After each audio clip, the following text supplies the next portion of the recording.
Morning friends, welcome to Umang coaching classes. हमारे आज के इस वीडियो सेशन में हम डिस्कस करने जा रहे हैं क्लास 6 सीजी बोर्ड का चैप्टर 2 आवर एनवायरनमेंट, यानी कि हमारा पर्यावरण। हमारे पिछले चैप्टर में हमने डील किया था हमारी पृथ्वी के बारे में, अवर अर्थ। हमने हर एक पार्ट को बहुत डिटेल से अच्छे से समझा था। हम इसी के बढ़ते हुए चरण में आज हम चैप्टर 2 आवर एनवायरनमेंट यानी कि हमारे पर्यावरण के बारे में पढ़ने जा रहे हैं।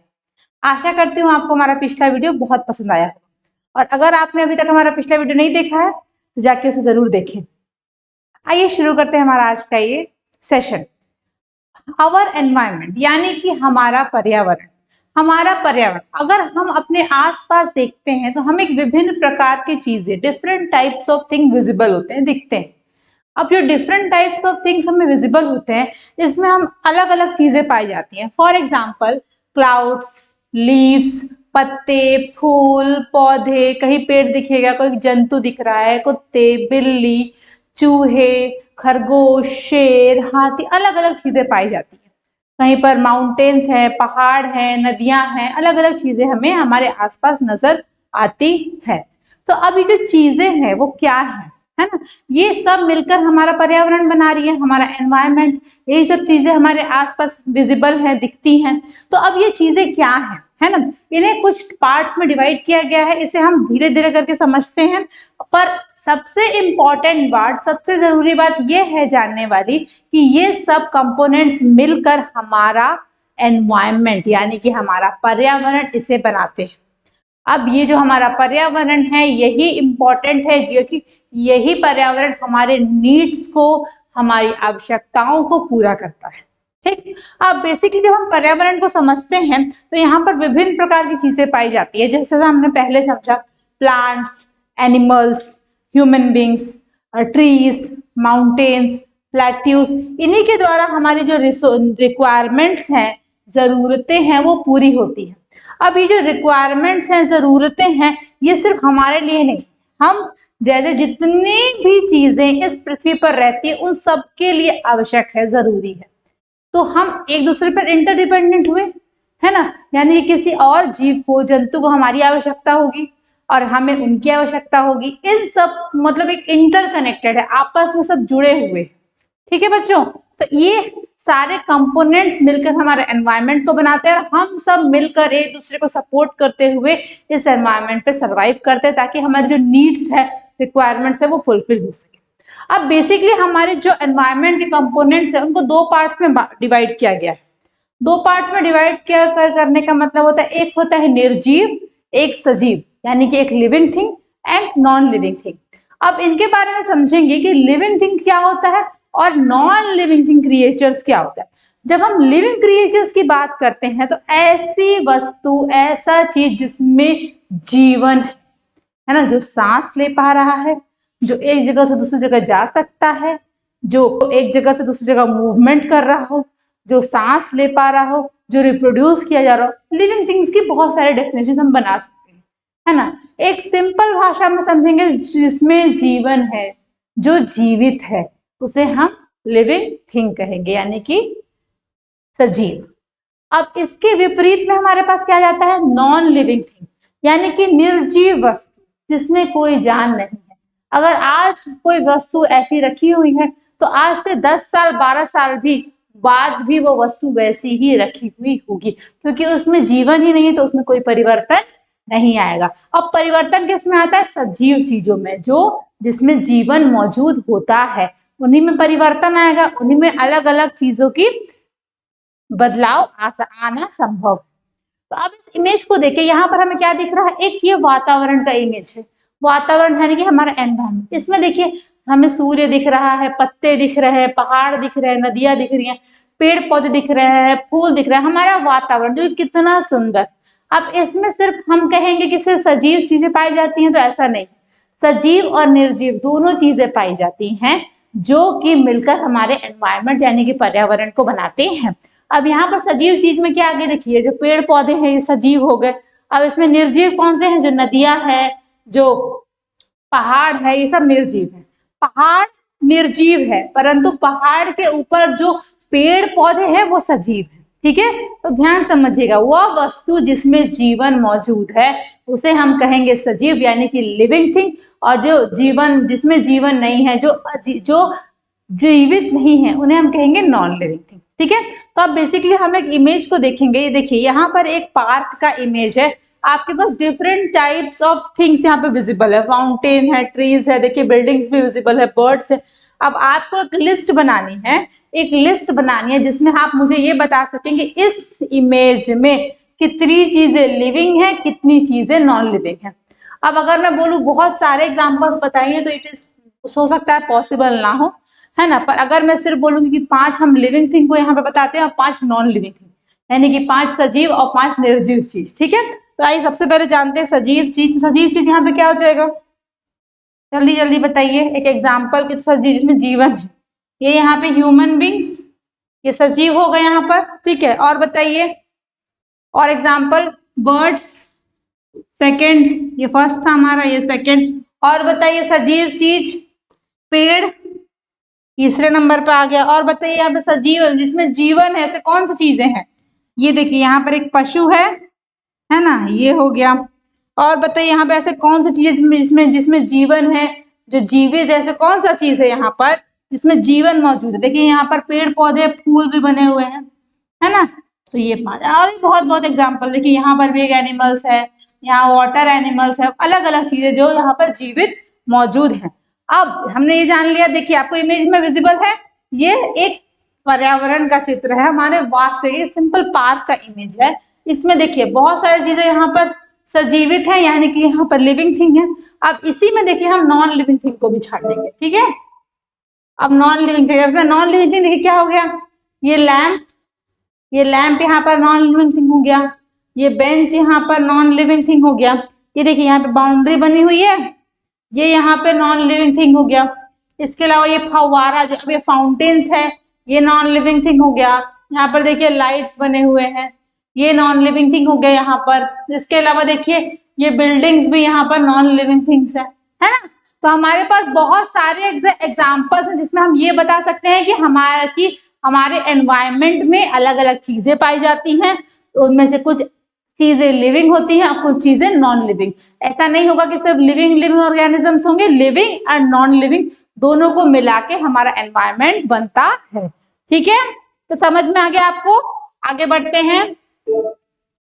अब ये एक और एग्जाम्पल, ये यहाँ पर एक पार्क का इमेज है, यहाँ पर बहुत सारी चीजें विजिबल, ठीक है। आप ध्यान से देख लीजिए, एक पार्क का इमेज है।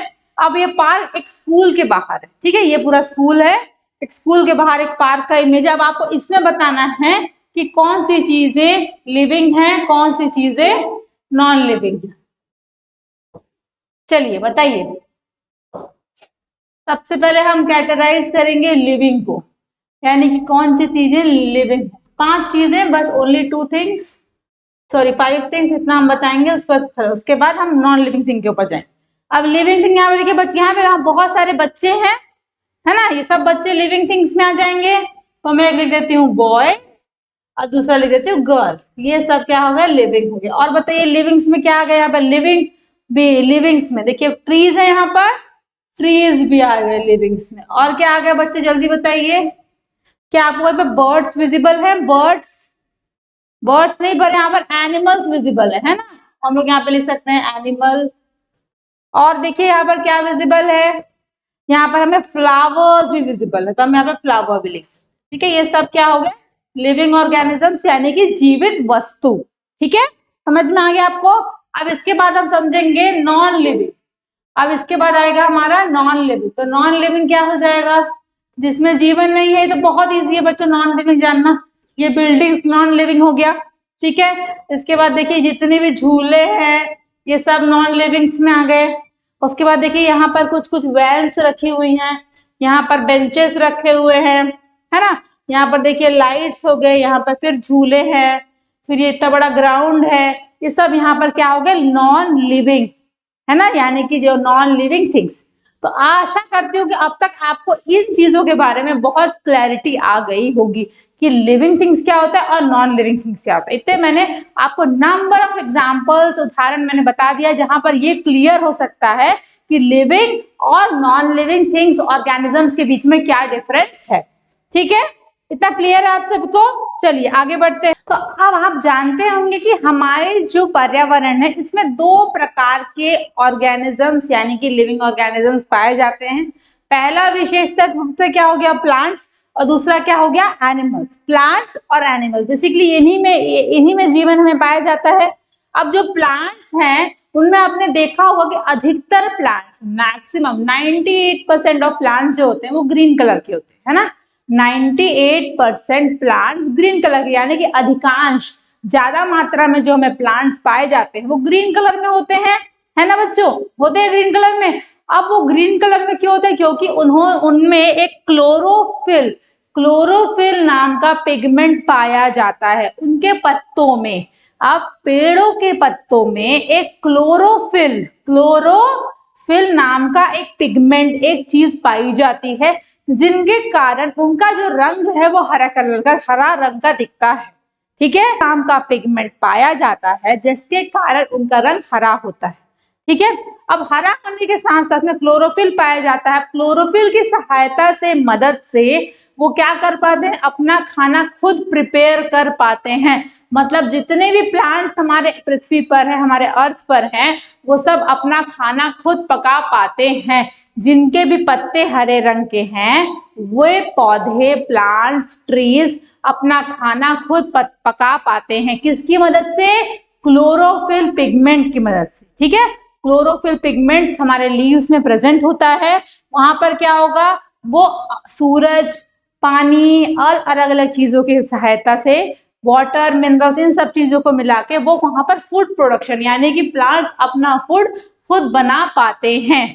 ठीक है, समझ में आया आप सभी को। इसीलिए अब इस प्रोसेस को, जिसमें वो क्लोरोफिल पिगमेंट का यूज करते हैं, सनलाइट, वाटर का यूज करके खाना बनाते हैं, इस प्रोसेस को हम कहते हैं फोटोसिंथेसिस प्रोसेस। क्या बोलते हैं बच्चों, आपको पता होना चाहिए। इस प्रोसेस को, जिससे खाना बनता है, उसे हम क्या बोलेंगे, क्या बोलेंगे, फोटोसिंथेसिस प्रोसेस, जिससे ग्रीन प्लांट्स अपना खाना, फूड खुद प्रिपेयर करते हैं। इस प्रोसेस को हम लोग क्या बोलते हैं, फोटोसिंथेसिस।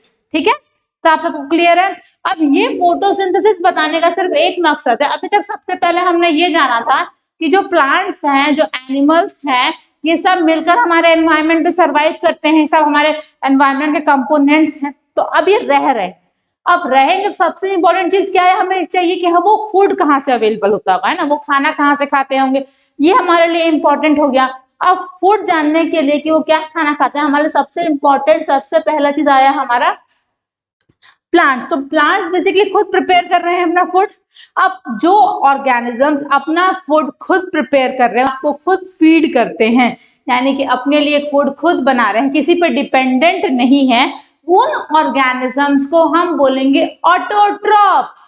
क्या बोलेंगे बच्चों, ऑटोट्रॉप्स। ऐसे ऑर्गेनिजम्स जिनके, जो अपना फूड खुद प्रिपेयर करते हैं, एंड इंपॉर्टेंट इज कि वो फूड प्रिपेयर करके अपने आप को खुद फीड करते हैं, किसी पे डिपेंडेंट नहीं है। ऐसे ऑर्गेनिजम्स को हम कहते हैं ऑटोट्रॉप्स। ठीक है, अब ये जो ऑर्गेनिजम्स, अब प्लांट्स अपना फूड खुद प्रिपेयर कर रहा है तो वो ग्रो भी अपने आप से खुद से हो जाएगा। अब इन प्लांट्स पे कुछ ऑर्गेनिजम्स, है ना, दे कैन बी एनिमल्स, वो इन प्लांट्स पे फीड करते हैं, है ना।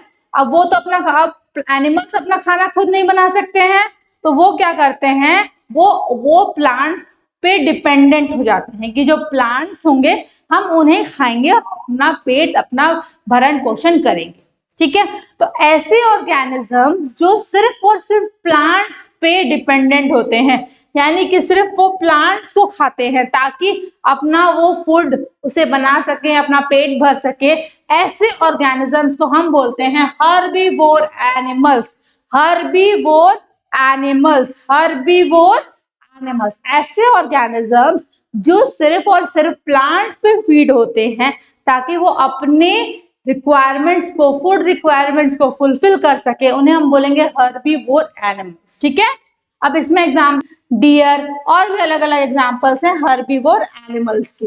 ठीक है, अब ये लायन टाइगर तो यहाँ पर नहीं आएगा, बट अलग अलग ऑर्गेनिजम्स है, डियर हो गया, फिर हमारा गोट हो गया, बफेलो हो गया, ये सब क्या करते हैं, सिर्फ और सिर्फ प्लांट्स पे फीड करते हैं फॉर देयर सर्वाइवल। इसलिए ऐसे ऑर्गेनिजम्स को हम क्या बोलते हैं, हर्बीवोर एनिमल्स।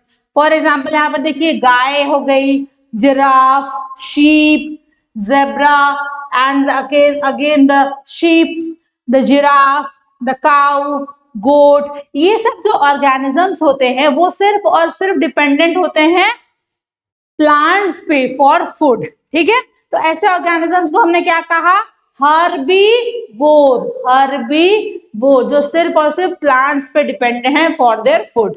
ठीक है, नेक्स्ट हम आएंगे, अब यहाँ पर देखिए एक इमेज बनाए हैं, नंबर ऑफ ऑर्गेनिजम्स है, most are herbivore, they are feeding on grass, है ना, ये ग्रास पे फीड कर रहे हैं फॉर देयर फूड। ठीक है, इसलिए इनको क्या बोलेंगे हम लोग, हर्बीवोर। अब नेक्स्ट आता है कार्निवोर। ठीक है, अब कार्निवोर यानी कि फ्लैश ईटिंग एनिमल्स, कार्निवोर को क्या बोलेंगे हम लोग, carnivore animals can be flesh eating animals, यानी कि ऐसे एनिमल्स जो फ्लैश पे डिपेंडेंट होते हैं for their food. Organisms they hunt and catch other organisms and they eat them to fulfil their requirements. Organisms क्या कर रहे हैं, मान लीजिए शेर क्या करेगा, चीता क्या करेगा, वो शिकार करते हैं छोटे और छोटे ऑर्गेनिजम्स का, उनको मारते हैं और अपना पेट भरते हैं। ऐसे ऑर्गेनिजम्स को हम क्या बोलते हैं, कार्निवोर एनिमल्स। कार्निवोर एनिमल्स क्या करते हैं, वो दूसरे ऑर्गेनिजम्स को खा जाते हैं to complete their food requirement. ठीक है, यहाँ पर देखिए एक इमेज बना है, यहाँ पर देखिए एक बड़ा एनिमल्स है, वो किसी को खा रहा है और वो एनिमल्स फिर किसी चीज को खा रहा है, तो ये एक फ्लो बना रहता है जहां पर एक ऑर्गेनिज्म दूसरे ऑर्गेनिजम्स पे फीड करते हैं for their to complete their food requirement.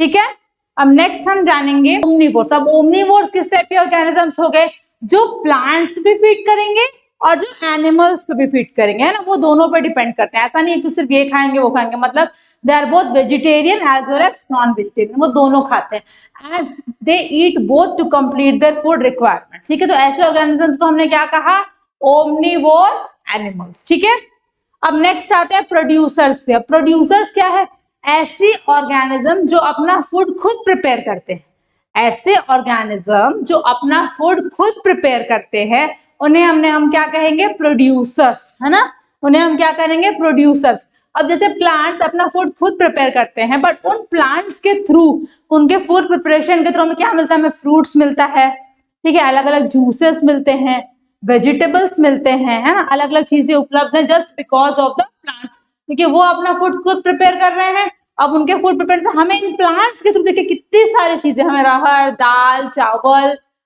गेहूं, बहुत सारी चीजें हमें इन्हीं से उपलब्ध हो जाती है, जिनके द्वारा हम अपने फूड रिक्वायरमेंट्स को पूरा कर पाते हैं। ठीक है, तो ऐसे क्या बोलेंगे, प्रोड्यूसर जो अपना फूड खुद प्रिपेयर करते हैं टू फीड देमसेल्व्स।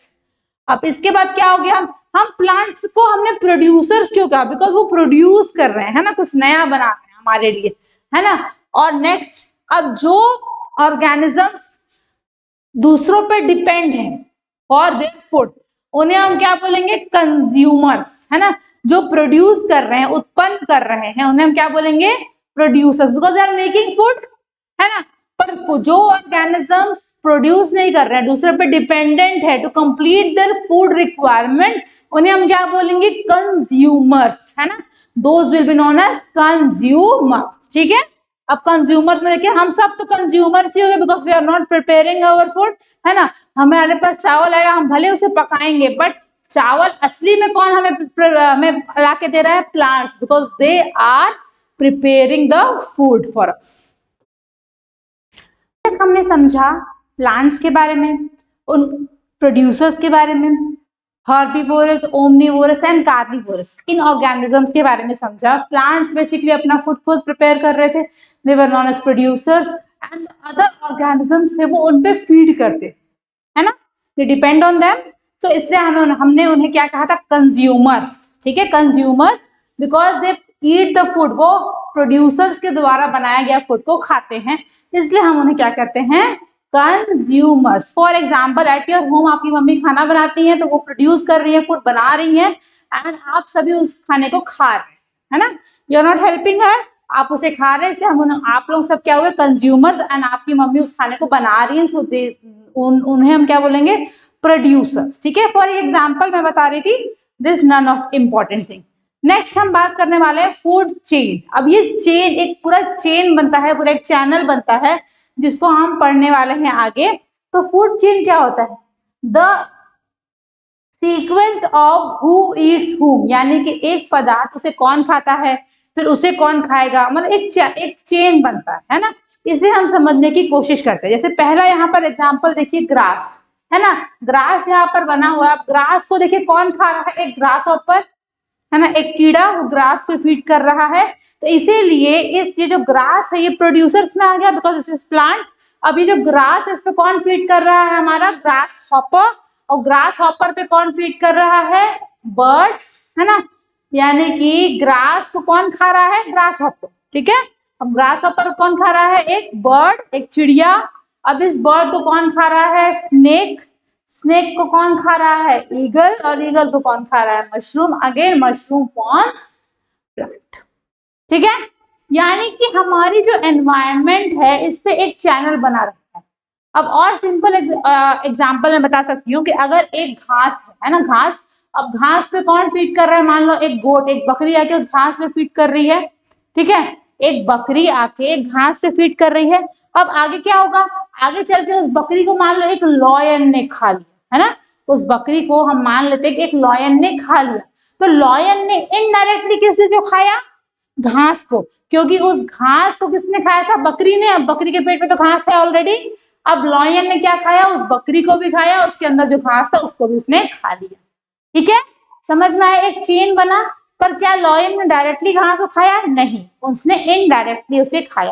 तो एक चेन बना रहता है जहां पर एक ऑर्गेनिज्म से कोई और फीड करता है, अब उस ऑर्गेनिज्म में कोई और फीड करता है, तो एक चेन बना रहता है। इसको हम क्या कहते हैं, फूड चेन। क्या बोलते हैं बच्चों, फूड चेन, ठीक है। आज सबको इतना क्लियर है।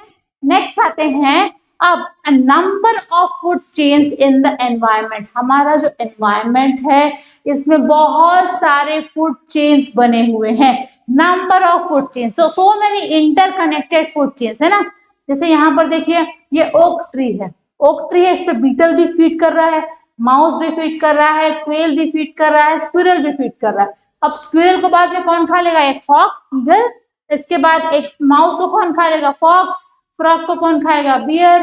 फ्रॉग को वुल्फ भी खाता है और फ्रॉग बीटल को भी खाता है। So many interconnected chains. आप इस इमेज को अच्छे से देख सकते हैं and you can also take a screenshot of it, जहां पर आप इन डिटेल इस इमेज को बाद में समराइज कर सकते हैं, ठीक है। तो आप कनेक्शन ऑफ सो मेनी, है ना, बहुत सारे फूड चेन्स को मिला के, इंटरकनेक्टेड चेन्स को मिला के एक फूड वेब बनता है, एक जाल जैसा, जहां पर हम ये बता सकते हैं कि एक ऑर्गेनिजम्स को खाने वाले कई ऑर्गेनिजम्स होते हैं, फिर उन ऑर्गेनिजम्स पे फीड करने वाले बहुत ज्यादा और अलग अलग ऑर्गेनिजम्स होते हैं। तो ये एक food chain, single food chains हमने पढ़ा था इससे पहले। अब बहुत सारे फूड चेन्स को जब हम कंबाइन कर देते हैं, मिक्स कर देते हैं, तो ऐसे फूड चेन्स का मिक्सचर को हम क्या बोलेंगे, food web.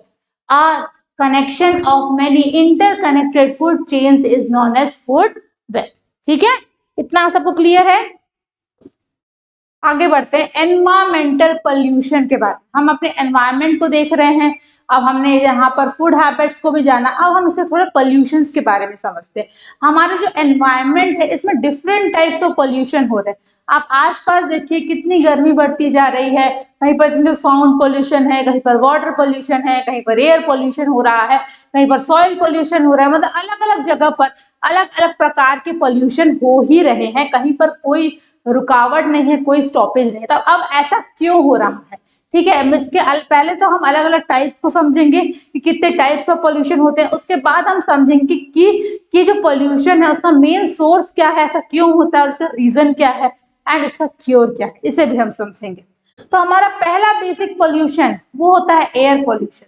The first important pollution is air pollution, यानी कि हमारा जो वायु प्रदूषण। हमारा वायु क्यों प्रदूषित हो रहा है? पहले जब हम जब छोटे थे, आप देखोगे कि हजारों लाखों साल पहले इतनी फैक्ट्रीज नहीं थी, इतनी गाड़ियां नहीं थी, इतने इंडस्ट्रीज नहीं थे, इतनी चिमनीज नहीं थी, जिनके कारण ये जो फ्यूल, गंदी हवा प्रोड्यूस होती है, ये नहीं होती थी। अब क्या देखेंगे हम अपने आसपास, बड़े बड़े इंडस्ट्रीज हैं, फैक्ट्रीज हैं, अब गाड़ियां भी इतनी बढ़ गई हैं, उनके द्वारा कितनी गंदी धूल निकलती है, जिसके कारण हमारा जो वातावरण है वो प्रदूषित होता जा रहा है।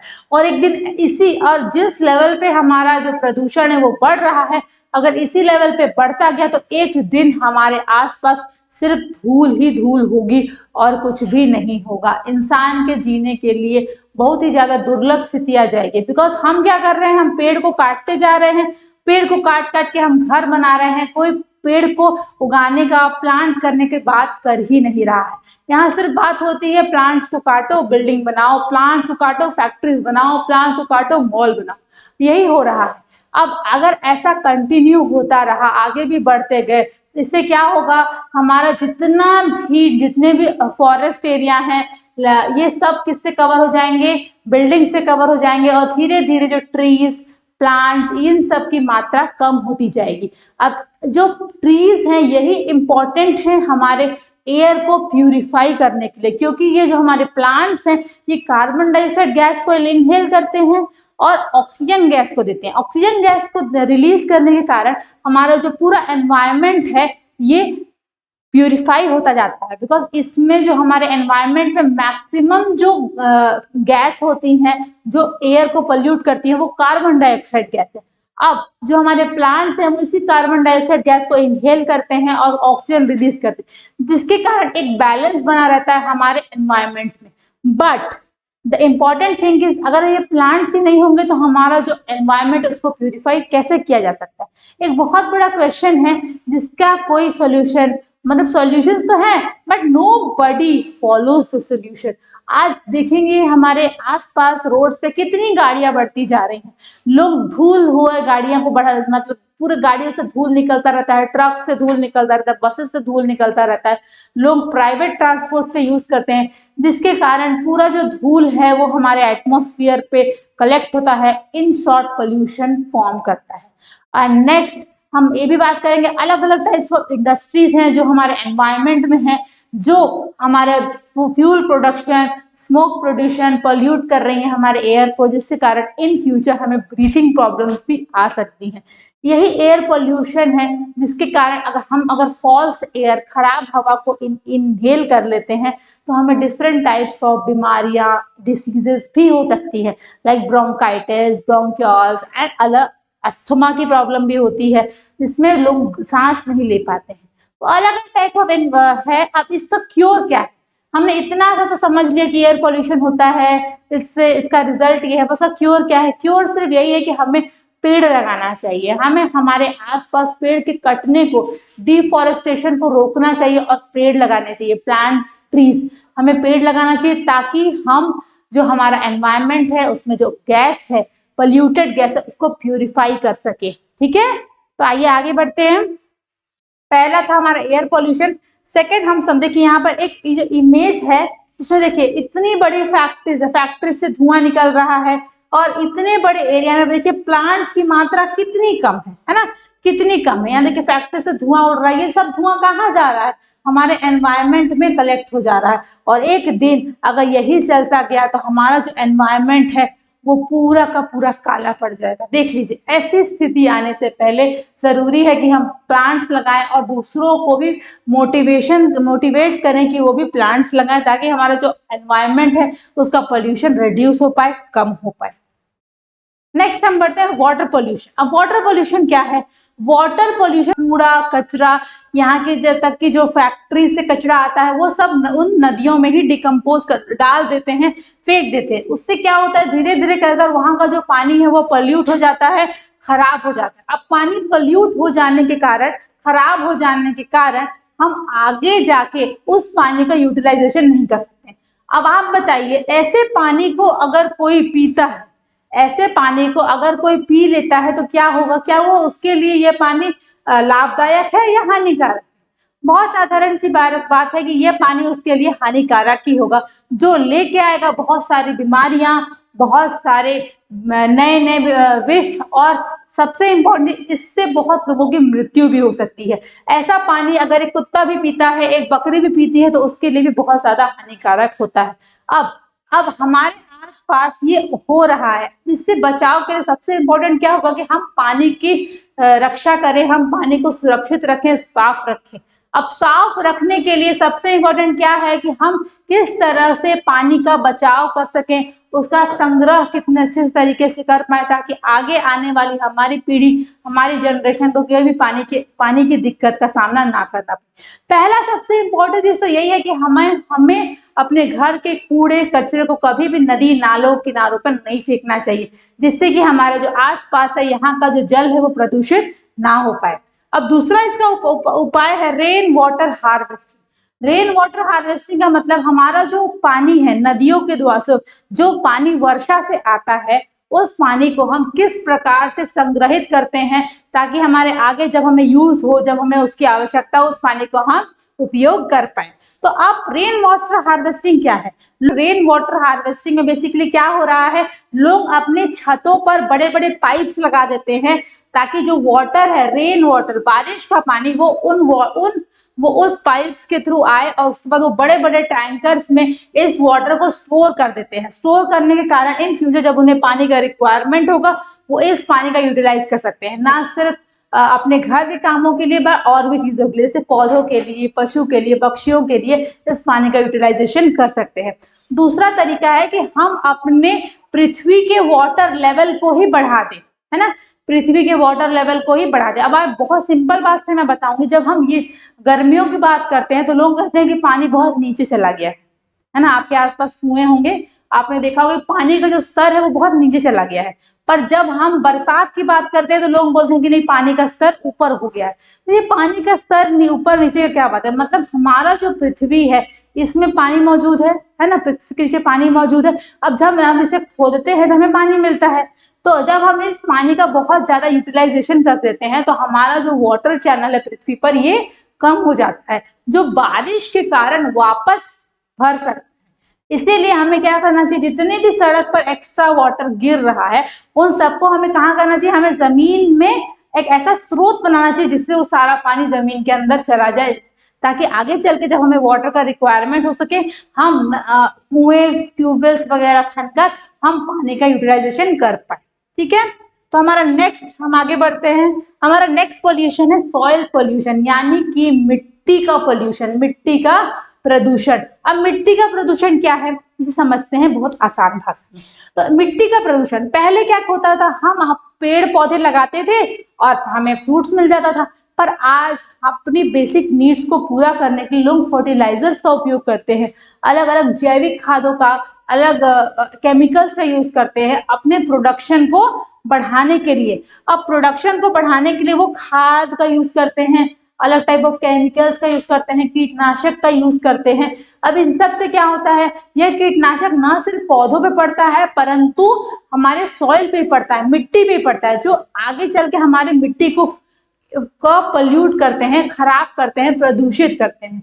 अब मिट्टी प्रदूषित करने से क्या हो जाएगा कि आगे चल के उस मिट्टी की का जो उपजाऊपन, यानी कि मिट्टी की शक्ति है कि जो जो वो पेड़ पौधे उगा सकता है, वो कम हो जाता है।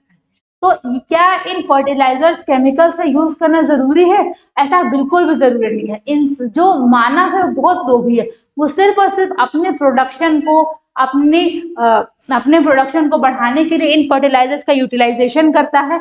और इससे सिर्फ हो क्या रहा है, इससे इसका रिजल्ट सिर्फ यही हो रहा है कि हमारा जो खाना है, हमारा जो मिट्टी है, ये सब दूषित हो रही है।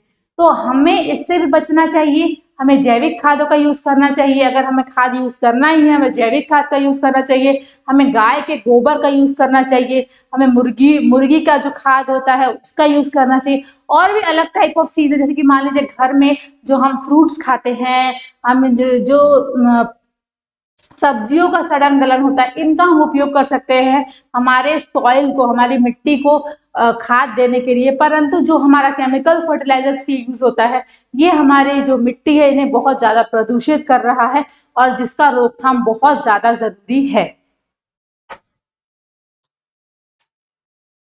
तो नेक्स्ट हम बात करते हैं साउंड पोल्यूशन की, यानी कि ध्वनि प्रदूषण। अब ध्वनि प्रदूषण क्या है?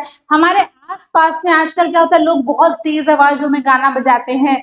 व्हीकल्स यानी कि गाड़ी, बसों, इनकी भी आवाज बहुत ज्यादा फैलती है। ऊपर से एरोप्लेन चलता है, उसकी भी आवाज आती है। मतलब आसपास जो शोर है वो बहुत ज्यादा बढ़ गया है। लाउड स्पीकर्स के थ्रू बोल दीजिए, या फिर अलग अलग लोग बहुत ज्यादा, गाड़ियों की आवाज बोल दीजिए, ऊपर हवाई जहाज आता है, पटाखों की आवाज, इन सब से क्या हो रहा है? ध्वनि का प्रदूषण हो रहा है। हमारे आसपास आप देखिए खाली शोर शोर फैलता रहता है। अब इन शोर से क्या है, कई लोगों को अलग टाइप की बीमारियां उत्पन्न होती, सिर दर्द होना, माइग्रेन की बीमारियां, अलग अलग बीमारियां सिर्फ और सिर्फ इस पोल्यूशन के थ्रू हो रही है। तो अगर देखा जाए तो ये भी एक बहुत तरीके का भयानक प्रदूषण है जो हमारे आसपास के वातावरण को खराब कर रहा है। अब जैसे यहाँ पर देखिए एक इमेज है, यहाँ पर अलग अलग गाड़ियों के भी हॉर्न बज रहे हैं। अब यहाँ पर लाउड स्पीकर्स भी लगे हुए हैं। अब आप बात करेंगे, मान लीजिए ये देखिए यहाँ पर अब जो इंडस्ट्रीज हैं, फैक्ट्रीज है, यहाँ से भी आवाजें आती हैं, गाड़ियों से भी आवाजें आती हैं, लोग लाउड स्पीकर लगा के रखते हैं, वहां से भी आवाजें होती है। क्योंकि हर एक व्यक्ति आज देखेंगे तो गाने सुनते सुनते गाड़ी चलाना पसंद करता है। और वो गाना सिर्फ वो खुद नहीं सुनता, अपने आसपास के लोगों को भी, क्योंकि उसका जो वॉल्यूम होता है, जो उसकी तीव्रता होती है, वो इतनी ज्यादा होती है कि वो पूरे आसपास में हर जगह फैल जाता है। ठीक है, जिसके कारण बहुत ज्यादा प्रदूषण होता है। इसलिए जरूरी है कि हम इस बात को समझें और उसके अनुसार ही ये सब काम को करें। ठीक है, अब नेक्स्ट आता है कि हमें इन सब चीजें, हम इतनी सारी चीजें हमने देख ली है हमारे आसपास एनवायरनमेंट में क्या हो रहा है, अब इसका रोकथाम कैसे किया जाए। इन सब चीज का सिर्फ एक सॉल्यूशन है, forest conservation, tree plantation and protection of wild life. यानी कि हमें फॉरेस्ट का कंजर्वेशन करना चाहिए, हमें फॉरेस्ट का वो काटना नहीं चाहिए, पेड़ पौधे नहीं काटने चाहिए, और इसके बदले में हमें और पेड़ पौधे लगाने चाहिए। अगर हम पेड़ पौधे लगाएंगे तो इससे क्या होगा, हमारा एयर पोल्यूशन भी रुक जाएगा, एयर पोल्यूशन भी बंद हो जाएगा, बिकॉज हमारा जो पोल्यूटेड एयर है वो प्यूरिफाई होने लगेगा। वाटर की भी दिक्कत नहीं आएगी कि वाटर चैनल, जो वहाँ पर फॉरेस्ट एरिया होती है वहां पर वाटर बहुत ज्यादा गिरता है, बहुत ज्यादा रेनिंग होती है, बहुत ज्यादा बारिश गिरती है, जिसके कारण वहां का जो वहां, यानी कि सिर्फ एक सॉल्यूशन है सब चीजों का, जिसे हम बोलेंगे सिर्फ और सिर्फ ट्री प्लांटेशन या फॉरेस्ट कंजर्वेशन। हमें पेड़ के काटने को रोकना चाहिए, हमें लोगों को पेड़ काटने से रोकना चाहिए, और हमें लोगों को सीख देनी चाहिए कि आप अधिक से अधिक पेड़ लगाइए, नहीं तो हमारे आगे आने वाली जनरेशन को बहुत ज्यादा पोल्यूशन का सामना करना पड़ सकता है और कितनी दुर्लभ स्थिति आ जाएगी। आज आप देखिए सांस लेना कितना आसान है, और एक दिन ऐसा भी आ सकता है जहां पर लोगों को सांस लेने के लिए साथ में ऑक्सीजन सिलेंडर लेके घूमना पड़ सकता है। अब इसी दिन से बचने के लिए, इसी दिन को रोकने के लिए जरूरी है कि हम आज पेड़ लगाएं। अब आप इस इमेज में देखिए, अब लोग क्या कर रहे हैं, लोग काट काट के सिर्फ घर बना रहे हैं, जमीनों को काट काट के घर बना रहे हैं और रोड्स बना रहे हैं, और इससे क्या हो रहा है, हमारा जो वातावरण है, हमारा जो पेड़ है, हमारा जो फॉरेस्ट है, ये सब कटते जा रहा है। जो यही कारण है पोल्यूशन का, प्रदूषण का, जिसके कारण हमारे आसपास प्रदूषण बहुत ज्यादा बढ़ता जा रहा है।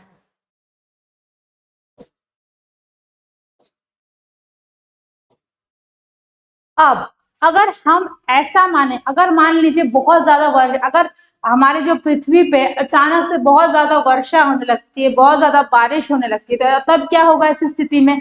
ऐसी स्थिति में हमारा जो आसपास का एरिया है, अगर मान लीजिए एक मिनिमम अमाउंट में पानी गिरता है तो हमारा जो वाटर का चैनल बढ़ेगा, पर अगर बहुत ज्यादा बारिश होती है, अत्यधिक वर्षा होती है, ऐसी परिस्थिति में हमारा जो आसपास का एनवायरनमेंट है, यहाँ पर फ्लड आने की भी संभावना हो सकती है।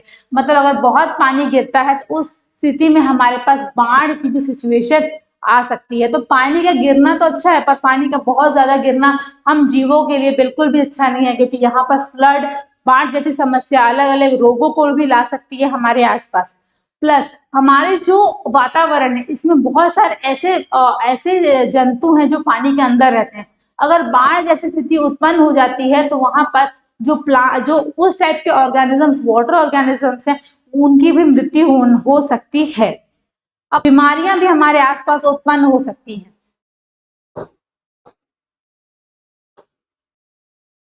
अब दूसरा इंपॉर्टेंट है कि अगर मान लीजिए कि बहुत सालों तक वर्षा होती ही नहीं है तो क्या होगा, धीरे धीरे करके हमारा जो अर्थ है, इसका जो वाटर चैनल है, ये धीरे धीरे करके कम होता जाएगा, खत्म होता जाएगा, और इन फ्यूचर हमारा जो अर्थ है वो कुछ ऐसा दिखने लगेगा जहां पर पानियों की बहुत ज्यादा मात्रा, देखिए पूरा जो जमीन है वो बंजर बन चुका है क्योंकि यहाँ पर पानी की थोड़ी सी भी मात्रा उपलब्ध नहीं है।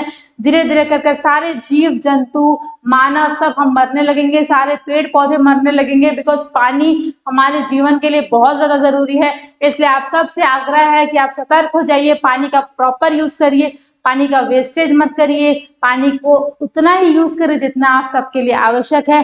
अधिक से अधिक मात्रा में पेड़ लगाइए ताकि हमारे आगे आने वाला जीवन बहुत ही अच्छा, सुगम हो सके और हमारे आसपास के लोगों को जीवन जीने के लिए आसानी हो सके और वो अपना जीवन अच्छे से जी पाए और एक पोल्यूशन रिक्त जगह हो। अब आप देखिए, अगर मान लीजिए हमारे यहाँ आसपास पानी होगा ही नहीं तो जीवन कितना दुर्लभ हो जाएगा। आप इमेजिन करिए, एक दिन अगर घर में पानी ना हो तो जीवन कैसा हो सकता है, बहुत दुर्लभ हो जाएगा। और अगर हमेशा के लिए हमारे पास से पानी चला जाए, वैसी स्थिति हमारे पास उत्पन्न ना हो, इसीलिए मैं आपसे आग्रह करती हूँ कि पेड़ लगाएं। आशा करती हूँ कि आप सभी को ये चैप्टर बहुत पसंद समझ में आया होगा, और अगर आपको फिर भी इसमें कोई भी डाउट हो तो आप मुझसे डायरेक्टली इस डाउट को कमेंट सेक्शन में पूछ सकते हैं। Hope you like the video पसंद आया तो लाइक जरूर करें। Thank you and please subscribe our channel and press the bell icon to receive freshly brewed contents. Thank you and have a beautiful day.